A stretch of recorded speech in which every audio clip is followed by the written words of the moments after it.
In this short tutorial, I will show you how to turn on autoplay for videos on Facebook using your Android device. Autoplay means that videos will play automatically as you scroll through your news feed. This feature can help you see more content without having to tap each video individually.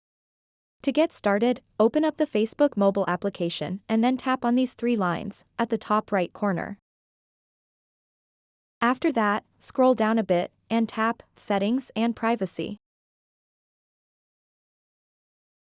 And then tap Settings.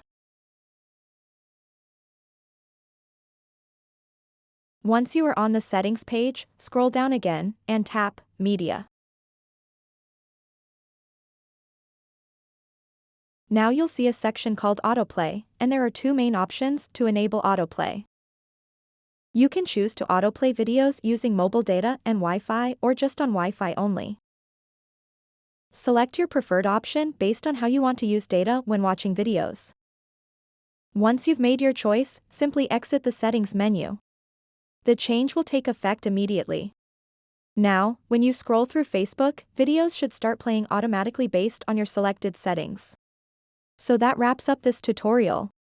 If you have any questions about this whole process, please let me know in the comments section below.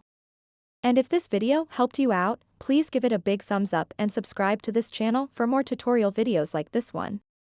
Thank you so much for watching and have a good day.